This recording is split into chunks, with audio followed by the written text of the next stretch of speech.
قتل و قتال حرم میں جائز نہیں۔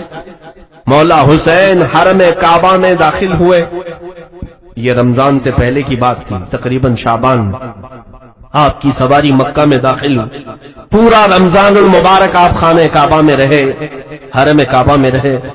رمضان کے بعد شوال جیسی آیا، اب کچھ حالات ایسے ہوئے کہ یزید نے اپنے خلفاء کو، اپنے گورنروں کو، اپنے امراء کو ہر جگہ پھیلا رکھا تھا، لیکن کوفہ ایک شہر ایسا تھا۔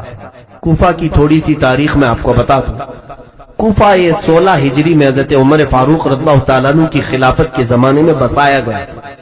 شروع سے ہی یہاں پر حضرت علی کے چاہنے والوں کی کثرت تھی، مولا علی شیر خدا رضی اللہ تعالیٰ عنہ سے محبت کرنے والے بہت زیادہ تھے، اسی لیے حضرت علی نے بھی خلافت کو مدینے سے اٹھا کر کے کوفہ پہنچایا، اور حضرت علی کے زمانے میں دارالخلافہ، خلافت ہاؤس کوفہ میں ہی رہا۔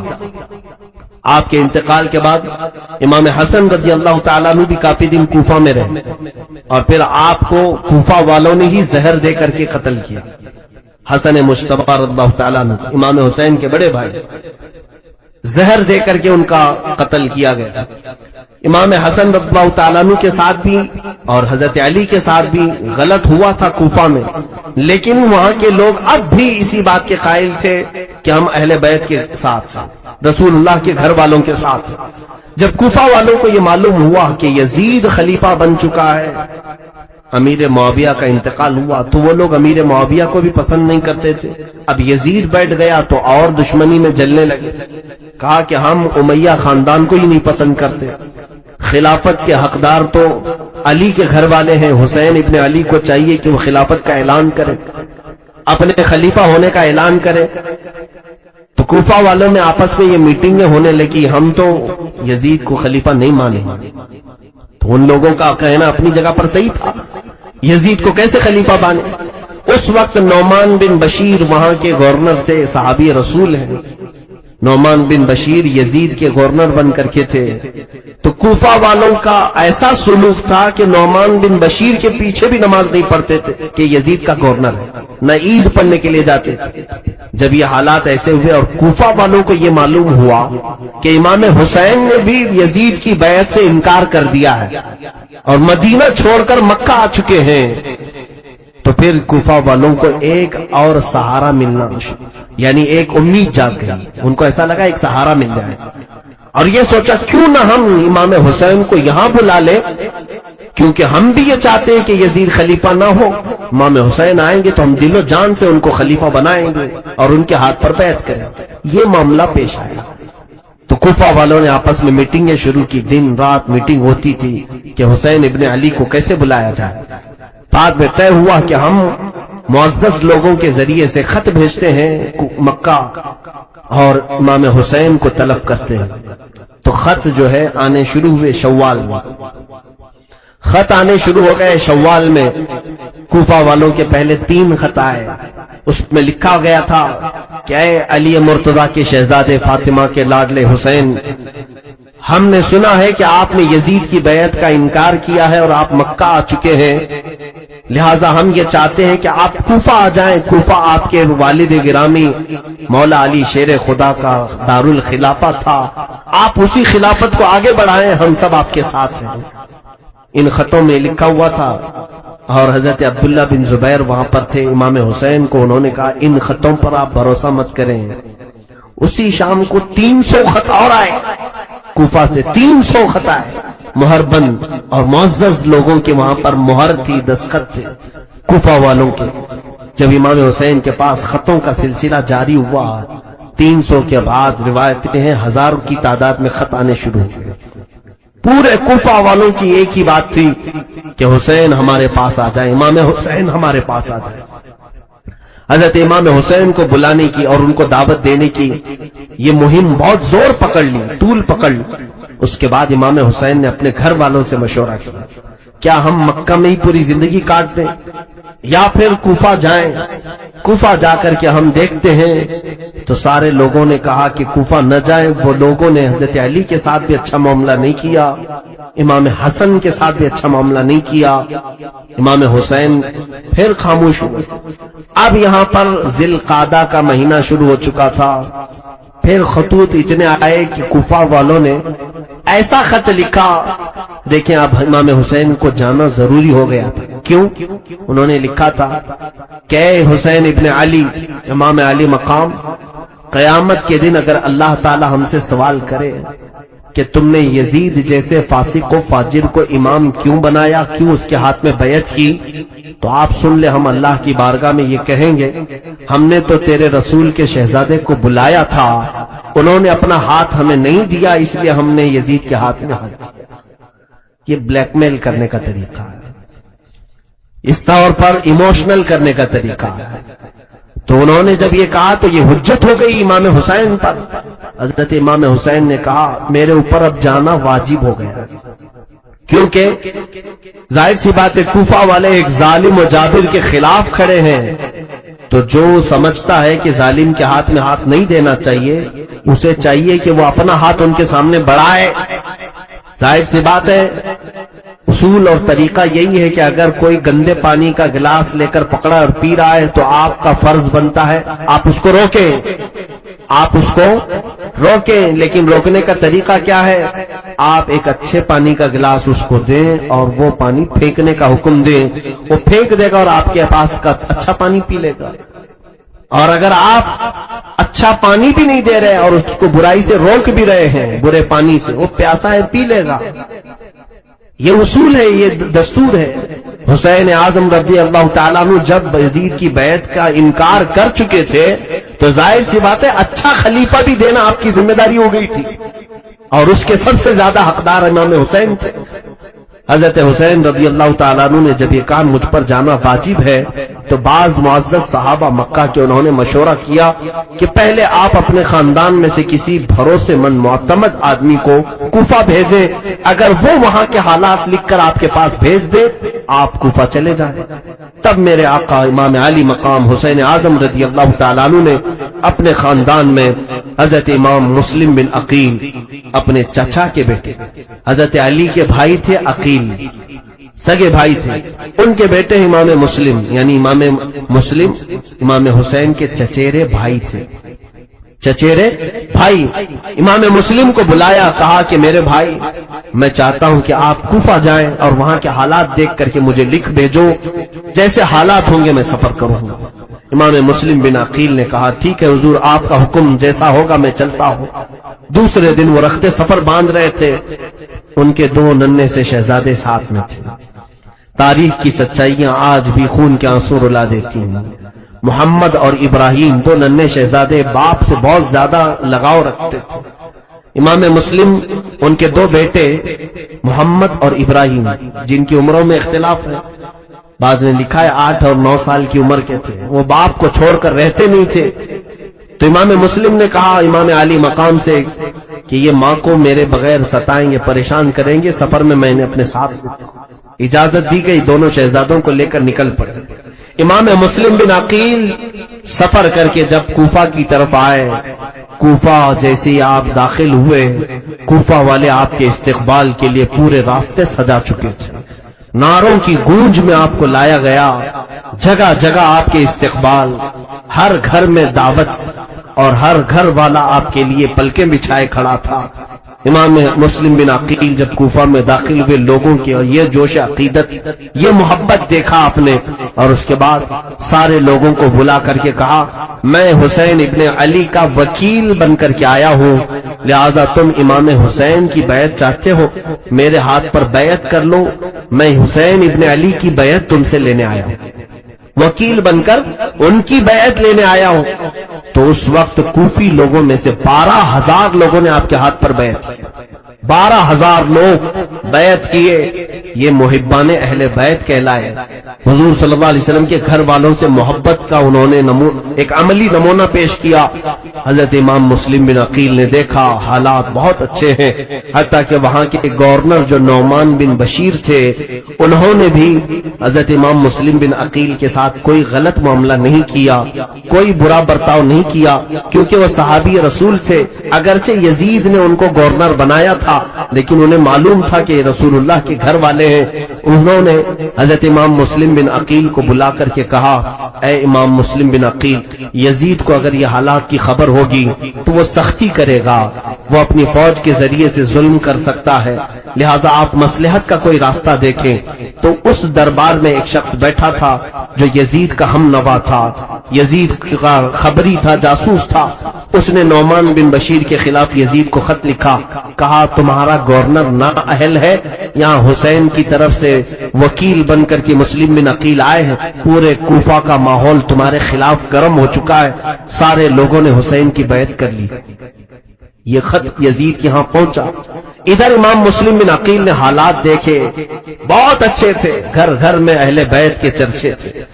امام مسلم بن عقیل نے اسی دن خط لکھا مکہ اور روانہ کر دیا۔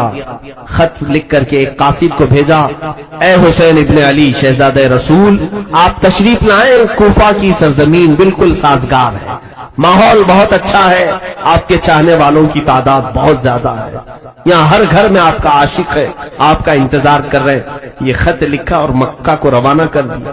دوسرے ہی دن ادھر یزید نے اپنی میٹنگ بلائی اور کہا کوفہ کا ماحول ہمارے خلاف ہو چکا ہے، کوفہ میں حسین کی بیعت چل رہی ہے، کوفہ میں مسلم بن عقیل آ کر کے حسین کا وکیل بن کر کے بیعت لے رہا ہے۔ اس خبر کے بعد اس نے پوچھا کہ کیا کرنا چاہیے۔ وہاں بیٹھے ہوئے لوگوں نے مشورہ دے کر کے کہا وہاں کے گورنر نعمان بن بشیر کو ہٹاؤ اور کسی سخت قسم کے گورنر کو نافذ کرو۔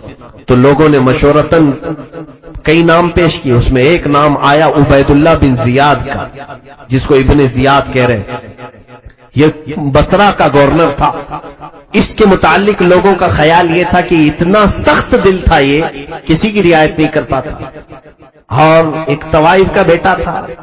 یہ اور بات ہے کہ اسلام لایا، بعد میں اسلام میں آیا، لیکن دل کی سختی ویسی۔ ایک بات یاد رکھے، میں نے کافی دن قبل یہ بات عرض کی تھی، حلالی اور حرامی ہونے کا ثبوت اسی سے ملتا ہے، جو بزرگوں کے متعلق ادب کا لہجہ رکھتا ہے اس کے حلال ہونے کا ثبوت ہے، اور جو بزرگوں کے خلاف بکتا ہے یا بے ادبی کا اظہار کرتا ہے اس کے نطفے میں شک ہوتا ہے، وہ صحیح طریقے سے دنیا میں نہیں آیا۔ بہرحال عبید اللہ بن زیاد سخت قسم کا گورنر تھا۔ یزید نے اسے پیغام بھیجا کہ تو بصرہ چھوڑ اور کوفہ کی گورنری لے، نعمان بن بشیر کو معزول کر اور تو وہاں کی گورنری کو سنبھال، اور مسلم بن عقیل کے ہاتھ میں جتنوں نے بیعت کیا اس ماحول کو پورا بدل ڈال، میری بیعت لے لے سب کے ساتھ۔ تو یہ عبید اللہ بن زیاد کو حالات معلوم ہو گئے کوفہ کے، یہ اپنے ساتھ 20-25 لوگوں کو لے کر بصرہ سے نکل کر کوفہ آیا۔ مغرب اور عشاء کا وقت تھا، بیچ کے رات کے وقت مدینے سے آنے والا جو راستہ تھا، مکہ سے آنے والا جو راستہ تھا، اس راستے سے یہ کوفہ میں داخل ہوا۔ لوگوں کو ایسا لگا کہ امام حسین آ گئے ہیں، امام حسین آنے والے تھے کیونکہ خط بھی جا چکا تھا۔ امام مسلم بن عقیل نے بلا بھی لیا تھا امام حسین کو، تو لوگوں کو لگا کہ امام حسین آ گئے، اور یہ حجازی لباس بھی پہن کر کے عبید اللہ بن زیاد مکار، دھوکہ دینے کے لیے، اس لیے کہ اگر یہ کھلے عام آتا تو اس کو پکڑ کے مارتے، لوگ داخل ہونے نہیں دیتے کوفہ میں۔ پورے کوفہ والے اس وقت امام حسین کی محبت میں تھے، تو یہ اس طرح جھوٹ کے راستے سے داخل ہوا اور سیدھے گورنر ہاؤس میں داخل ہوا۔ اندر جا کر کے لوگوں کی بھیڑ تھی، یہ چہرے پر نقاب ڈالے ہوئے چلا جا رہا تھا، اونٹ پر بیٹھا تھا، لوگ نعرے لگا رہے تھے امام حسین ابن علی کے، لیکن یہ مردود کسی کو جواب نہیں دیتا تھا۔ بھیڑ بہت اکٹھا ہو گئی، گورنر ہاؤس میں اندر داخل ہو کر چھت پر کھڑا ہوا اور اس نے اعلان کیا، اے لوگوں، میں حسین نہیں ہوں، میں امیر عبید اللہ بن زیاد یزید کا گورنر بن کر کے آیا ہوں، اور تمہارا پرانا جو گورنر تھا نعمان بن بشیر، اسے معزول کیا جاتا ہے۔ اتنا سننے کے بعد لوگ بپھر گئے، مایوس ہو گئے کہ اب گورنر بھی بدلا ہے، کچھ تو نیت خراب ہے، اور اس کی سختیاں لوگوں کو معلوم تھی۔ یہ جبر کرتا تھا، ظلم کرتا تھا، کسی کو اپنے سامنے کوئی رعایت نہیں دیتا تھا۔ تو عبید اللہ بن زیاد نے سب سے پہلے کیا کیا، اس نے دیکھا کہ کوفہ میں جو کسی خاندان کا سردار تھا، قبیلے کا بڑا آدمی تھا، دوسرے دن سب کو بلایا اور بلا کر کے ایک بہت زوردار تقریر کیا، خبردار جتنے لوگوں نے مسلم بن عقیل کے ہاتھ میں بیعت کی سب توڑ دو، میں یزید کی طرف سے گورنر بن کر کے آیا ہوں، اور اگر تم نے ایسا نہیں کیا تو تمہارے ساتھ میری تلوار کا مقابلہ ہو۔ سبوں نے جواب دیا کہ اے ابن زیاد، اگر تو نے تلوار اٹھانے کی غلطی کی تو پھر ہماری تلواریں بھی تیرا مقابلہ کریں۔ اس کے ساتھ بہت بحث ہوئی۔ اس نے جتنے لوگ وہاں آئے تھے ان کو اپنے فوجیوں کے ذریعے سے گرفتار کر لیا اور گورنر ہاؤس میں بند کر دیا۔ حضرت مسلم بن عقیل رضی اللہ تعالیٰ مختار بن عبید ان کے گھر میں قیام پذیر تھے، اور ان کے بعد پھر حضرت ہانی بن عروہ ایک صحابی تھے، ان کے گھر میں آپ قیام کر رہے تھے۔ ہانی بن عروہ ایک بڑی عمر کے معزز خاندان سے تعلق رکھنے والے بنی مزعج قبیلے کے شخص تھے، سردار تھے۔ ہانی بن عروہ نے کسی کو نہیں بتایا کہ امام مسلم بن عقیل وہاں ہیں۔ امام مسلم کے ساتھ اب حالات کیا ہوئے دیکھیں۔ دوسرے دن امام مسلم بن عقیل نے پورے کوفہ والوں کا آواز دی، کہا کہ اے کوفہ والوں چلو اور گورنر ہاؤس کا گھیراؤ کرتے ہیں۔ اس وقت آپ کی آواز پر 30,000 لوگ جمع ہوئے، اور عبید اللہ بن زیاد گورنر ہاؤس میں ہے، پورا گورنر ہاؤس گھیراؤ کیا۔ امام مسلم بن عقیل اگر صرف ایک اعلان کرتے تو اینٹ سے اینٹ بجا دیتے، اسی دن اس کا خاتمہ ہوتا، لیکن یہ اہل بیت کا گھرانہ ہے، خون پسند نہیں کرتے، اور خاص طور پر مسلمانوں میں کیسے پسند کریں۔ امام مسلم بن عقیل نے سوچا کہ بات چیت سے معاملہ حل کروں۔ عبید اللہ بن زیاد کو پکارا اور کہا کہ اگر تو کوفہ والوں کے ساتھ سختی کرے گا تو ہم تیرے ساتھ سختی کریں گے۔ اس نے ماحول کو گرم دیکھ کر کے کیا کیا، جتنے وہ سرداروں کو نظر بند کر کے رکھا تھا ان کو گورنر ہاؤس میں پھر سے طلب کیا اور کہا جتنے تمہارے خاندان والے گھروں والے یہ آئے ہیں مسلم بن عقیل کے ساتھ، چھت پر چڑھ کر کے انہیں اعلان کر دو کہ سب مسلم کی سے الگ ہو جائیں، نہیں تو پھر تمہارے خاندانوں کو بھی میں تباہ کر دوں گا اور تمہاری گردنوں کو بھی صحیح نہیں چھوڑوں گی۔ ان پر یہ بات اثر کر گئی، وہ سب کھڑے ہوئے، ان کے خاندانوں والے بہت سارے تھے مسلم بن عقیل کے ساتھ، تو سبوں نے چھت پر کھڑے ہو کر کے کہا کہ اے لوگوں، اگر ہماری جان کی امان چاہتے ہو تو چھوڑ کے ہٹ جاؤ، امام مسلم بن عقیل کے سے ہٹ جاؤ، یہ عبید اللہ بن زیاد اور یزید بہت سخت ہیں، تمہیں بھی مار ڈالیں گے ہمیں بھی مار ڈالیں گے۔ ان لوگوں کو جب چھت پر چڑھے ہوئے دیکھا تو سب کی نیتیں بدل گئیں، ارادے بدل گئے، سب منتشر ہو گئے، یہاں تک کہ روایت میں امام مسلم بن عقیل اس دن شام میں جب مغرب کی نماز اور عشاء کی نماز کوفہ کی جامع مسجد میں پڑھانے کے لیے تھے تو تقریباً 12,000 لوگ آپ کے پیچھے نماز پڑھ رہے تھے، 12,000 لوگ نماز پڑھ رہے تھے۔ پھر فجر میں جب آپ وہاں نماز کے لیے تھے تو سوائے آپ کے 2 چھوٹے بچوں کے کوئی نہیں تھا، صف پوری صفوں میں کوئی نہیں تھا۔ کوفہ والے اچانک تبدیل ہو گئے، اسی لیے آج تک کوفہ کا نام اتنا بدنام ہے کہ دھوکہ دینے والے کو کوفی کہا جاتا ہے، غدار آدمی کو کوفی کہا جاتا ہے۔ کوفہ والوں نے رسول اللہ کے گھر والوں کو اچانک چھوڑ دیا بیچ راستے۔ امام مسلم بن عقیل نے کہا ہے محرومی اس حالت میں ان لوگوں نے لایا، وہ کہاں ہے وہ نعرے، وہ کہاں ہے وہ خطوط جو لکھے جا رہے تھے۔ امام مسلم بن عقیل نے حالات کا مشاہدہ کیا اور ہانی بن عروہ کے گھر میں نظر بند ہو گئے۔ اب عبید اللہ بن زیاد نے تلاش جاری کروا دی کہ ڈھونڈ کر کے لاؤ کہ مسلم بن عقیل ہے کہاں، کسی کو نہیں مل رہے تھے۔ ایک جاسوس معقل نام کا غلام تھا، شامی غلام، اس کو کچھ پیسے دے کر کے اس نے جاسوسی کے ساتھ ڈھونڈنا شروع کیا۔ اس نے ایک معزز شخص کو پکڑا اور کہا کہ میں اہل بیت کا سچا عاشق ہوں، سنا ہے امام مسلم بن عقیل کوفہ میں ہیں، میں ان کو کچھ ہدیہ دینے کے لیے آیا ہوں، میں مدینے سے آیا ہوں۔ تو انہوں نے خیر خواہ سمجھا اور وہ لے جا کر کے ہانی بن عروہ کے گھر اسے پہنچایا۔ وہ معقل نام کا غلام ہانی بن عروہ کے گھر گیا، حضرت ہانی بن عروہ نے پوچھا کہ کیوں آئے ہو؟ وہ روتے دھوتے کہنے لگا سنا امام مسلم بن عقیل بڑی تکلیفوں میں آ گئے، میں اہل بیت کا بڑا عاشق ہوں، میں ان کو کچھ نذرانے دینے آیا ہوں، کچھ سونے کے سکے اشرفیاں لے کر کے آیا تھا۔ ہانی بن عروہ نے اس کو بھی محب اہل بیت سمجھ کر اندر لے گئے، خاص کمرے میں امام مسلم بن عقیل سے ملاقات کروائی۔ علم نہیں ہوگا کون بتائے، لیکن جب وہاں پہنچے سلام کیا تو اس نے جواب نہیں دیا۔ ہانی بن عروہ کو سیدھے اس نے چلانا شروع کیا، جبکہ وہ صحابی تھے۔